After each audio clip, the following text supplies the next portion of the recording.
네, 안녕하세요. 저 도시플랫폼 정책공감 임진홍입니다. 제가 이번에 발표할 내용들은 사실은 이 경기 북부 특별자치도가 실현이 되면 사실 전 국민의 관심과 공감을 가져야 된다는 차원에서 특별자치도가 담고 있는 남겨야 할 사회적 가치와 철학에 대한 말씀을 드리고자 합니다. 저는 대한민국이 경기 북부 특별자치도를 통해서 우리 사회가 안고 있는 사회적 문제들을 해결하고 그걸 통해서 새로운 국가 경쟁력을 만들어야 된다고 생각합니다. 사실 전 세계적인 부동산 폭등 이후 글로벌 석학들의 화두들은 도시에 집중되어 있습니다. 전 세계은행 부총재 이언 골딘 옥스포드 교수는 어느 도시에서 태어나는지가 개인의 운명을 좌우한다고 말하고 있습니다. 세계적 도시경제학자 리처드 플로리다 교수는 55개의 글로벌 대도시가 8%의 인구를 가지고 있지만 전 세계 경제의 40%를 담당하고 있다라고 말을 하고 있고요. 미래 산업이라고 할 수 있는 창조 산업 분야에서는 거의 100%를 독점하고 있습니다. 앞으로 우리 지식 산업 같은 것들이 더 커질수록 이 대도시의 독점 현상들은 점점 커질 거라고 예상되는데요. 그런 의미에서 현대 사회의 불평등은 도시적인 불평등이 아닌가라고 이제 리처드 플로리다 교수가 정리를 하고 있습니다. 우리 대한민국도 사실 도시마다 교육 환경이라든지 일자리 환경 같은 기회 자체가 좀 다릅니다. 우리가 강남에 살았을 때와 천에 살았을 때 가지는 기회들은 엄청난 차이가 있겠죠. 그런 의미에서 도시적 불평등이라는 것들은 사실은 그 정치와 경제의 문제라고 생각합니다. 도시 간 기회 격차가 개인의 격차를 결정하는 이 사회의 구조를 좀 바꾸는 게 매우 중요하지 않을까라는 측면에서 말씀드리고 있습니다. 지식사회라는 거는 사실은 자본이 변했습니다. 과거에 우리가 농경사회 때는 농지가 자본이었고요. 우리가 산업사회였을 때는 산업이 공장이라든지 이런 산업들이 자본이었죠. 이제 지식사회는 지식 자체가 자본이 되거나 지식을 갖춘 사람이 자본이 되거나 이 지식을 갖춘 사람을 생산해내는 교육 시스템이 자본이 되고 있는 사회가 됐는데요. 이 지식을 갖춘 사람과 사람을 생산하는 교육 시스템이 모여 있는 곳이 어디냐? 바로 도시라는 거죠. 그러다 보니까 사실은 농경사회 때도 국가 정책의 핵심들이 농지를 어떻게 균등하게 배분할 것인가 이런 거에 관심을 갖고 있었고요. 산업사회 때도 산업들을 지역에 따라 배분하면서 균형 발전을 좀 도모하고 있었는데요. 우리 지금 현재 전 세계는 그럼 이거 지식을 어떻게 나눌 것인가 라는 것에 대한 정책들이 사실 부재하고 있죠. 그래서 지금 현재로서는 그 부분에 대해서는 교통혁신이 대안이라고 생각하고 이제 대도시 클러스터를 점점 커지게 하고 있는 구조를 갖고 있습니다. 그 지식사회는 어떤 3대 법칙을 갖고 있는데요. 첫 번째로는 집중 현상이 일어나고 있습니다. 그래서 기업과 인재들이 전부 다 대도시로 이동을 하고 있죠. 두 번째로 분리 현상은 뭐냐 하면은 다 이동을 하다 보니까 결국은 소득과 자산이 높은 사람들은 이동을 하기가 용이했고요. 그게 이제 그렇지 않은 사람들은 이동을 할 수 없기 때문에 소득과 자산의 수준에 따라서 도시마다 계층이 딱 분리되고 있습니다. 그러다 보니까 결국은 지방 소멸이 발생을 하게 되고요. 또 이렇게 그 비싼 도시로 이주해야 되는 비용들이 부담되다 보니까 자연스럽게 인구 소멸로 흘러가는 것 같습니다. 그래서 지식사회가 사실 만들어내는 어떤 사회 문제들이 상당히 많은데요. 일단 주거 비용이 증가를 하게 되고요. 교육 비용이 증가를 하게 돼서 비용과 저출산 같은 경우가 일상화가 되고 있고요. 또 이렇게 되다 보니까 이제 많이 벌어야 되기 때문에 또 인플레이션이라는 게 생기고 또 한편으로 주거 비용과 교육 비용이 엄청나게 많은 비용들을 쓰다 보니까 경기 침체도 생깁니다. 우리는 지금 사실 그러다 보니까 이제 어느 도시를 가진 사람이냐에 따라서 양극화가 되고 기회가 달라지기 때문에 어떻게 보면은 우리가 민주주의가 신분의 편파에서 시작했는데 다시 신분제 사회로 회귀하는 느낌들을 받고 있습니다. 그러다 보니까 이제 국내외적으로 정치적 불안정이 커지고요. 사실은 이 최근의 정치적 불안정은 미국이나 우리나라나 유럽이나 뭐 다 같이 겪고 있는 문제라고 생각합니다. 미래선의 결과를 좀 보시면 우리 사회가 좀 어떻게 변하고 있는지 좀 이해할 수 있을 것 같은데요. 미국의 민주당의 해리스 후보 같은 경우는 물가가 올랐으니까 금리를 높였죠. 예, 그리고 물가를 안정시키기 위해서 강달러 정책을 썼고요. 미래에 또 지배하기 위해서 패권 산업을 육성을 했고 또 미국의 영향력을 확대하기 위해서 전쟁에 개입을 했죠. 그러나 이제 트럼프 같은 경우는 이런 엘리트 관료의 정책과는 다른 정책을 내놨는데요. 정책에 대한 공감보다도 트럼프 자체는 미국인이 겪고 있는 경제적 불평등에 대한 원인을 좀 명확하게 얘기함으로써 이런 것들이 이제 그 공감을 받으면서 당선이 된 것 같습니다. 트럼프가 얘기한 것은 중국의 제조업이 전 세계의 제조업을 망치고 있고 미국인이 어렵게 되는 어떤 직업에서 어렵게 되는 그런 계기가 됐다라고 얘기를 하고 있고요.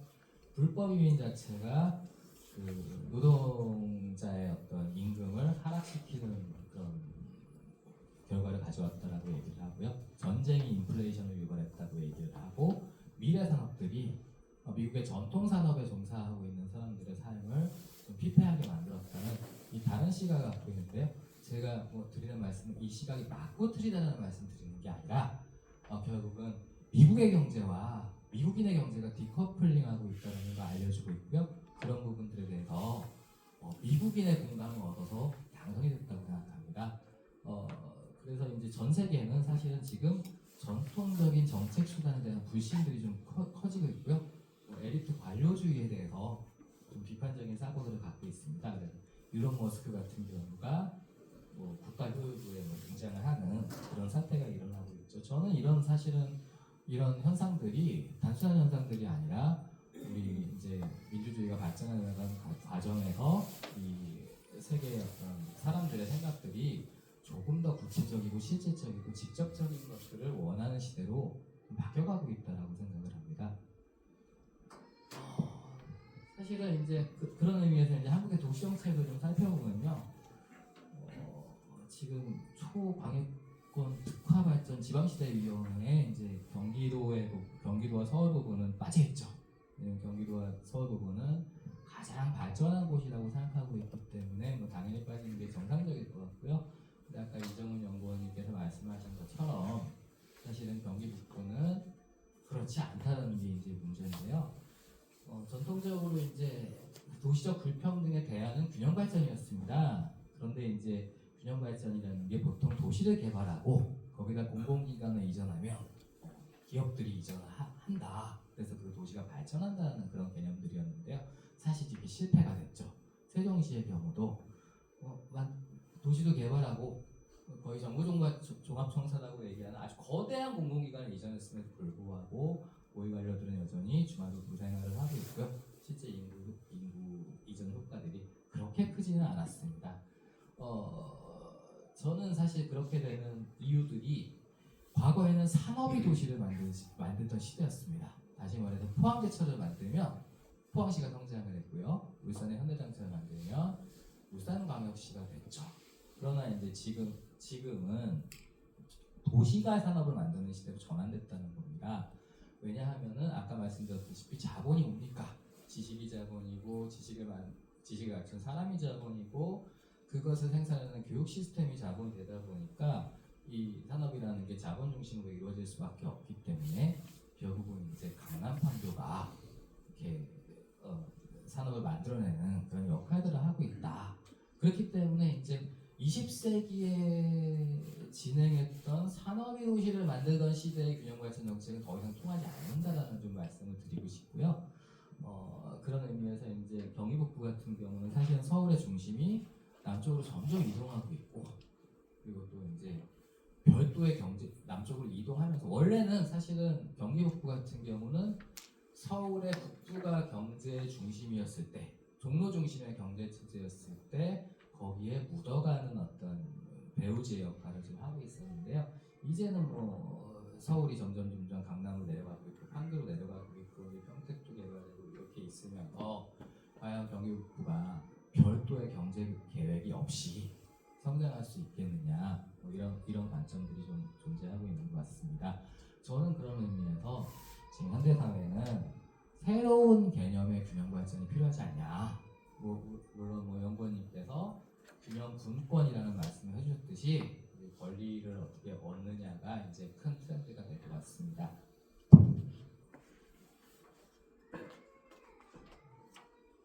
그런 의미에서 이제 경기북부 같은 경우는 특별한 해법이 필요하다고 생각합니다.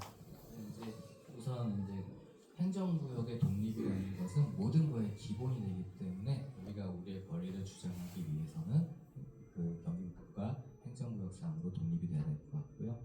그 다음에 이제 경제특구나 이런 관련한 것들을 기준으로 해서 우리가 경제권을 찾으려는 노력들을 좀 해야 될 것 같고요.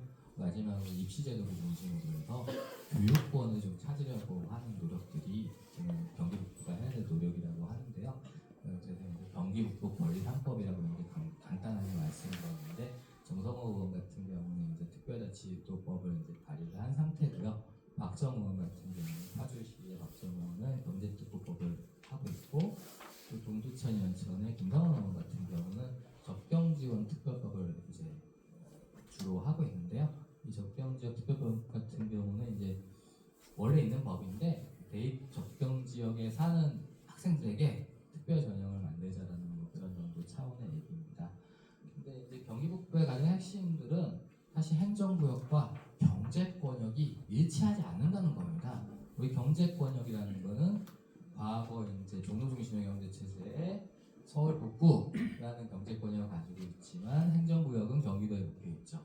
행정구역과 경제권이 일치하지 않는 문제가 저는 뭐 안보에 관한 법이나 뭐 여러 가지에 앞서서 이게 가장 큰 문제라고 생각하고 있기 때문에 이 경기북부 특별자치도라는 거는 매우 중요한 의제라고 생각합니다.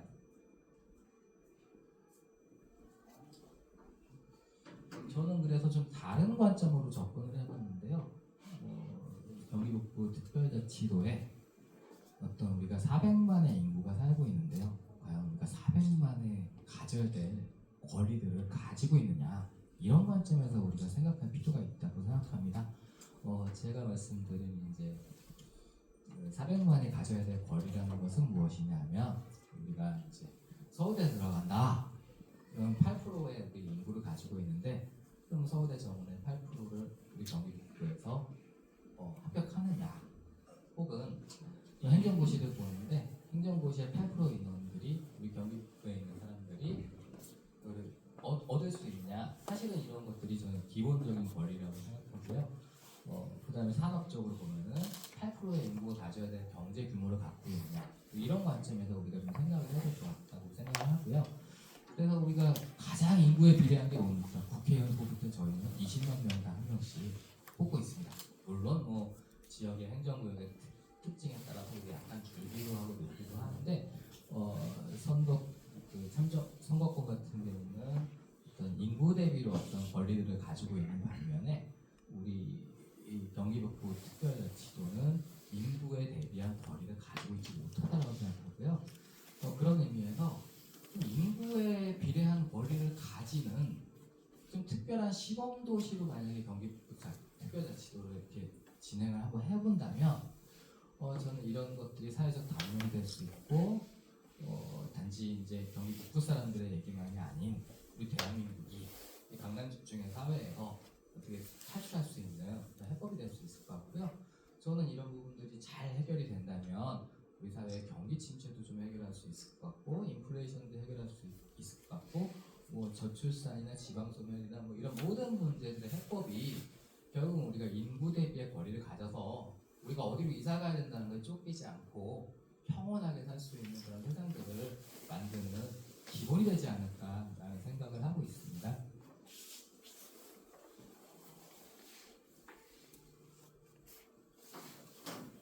그래서 저는 이 도시적 평등이라는 어떤 생각을 가지고 우리가 이게 우리 지식사회에 맞는 우리가 권리를 찾고자 하는 좀 권리에 대한 혁명이라는 생각을 하고 있고요. 이런 과정들을 통해서 이런 과정들이 국민이 갖고 있는 21세기 대한민국 사회 구조에 대한 담론이 된다면 저는 이게 경기북부 특별자치도가 아주 중요한 가치를 갖고 빠르게 추진될 수 있지 않을까라고 생각하고 있습니다. 네, 이상입니다.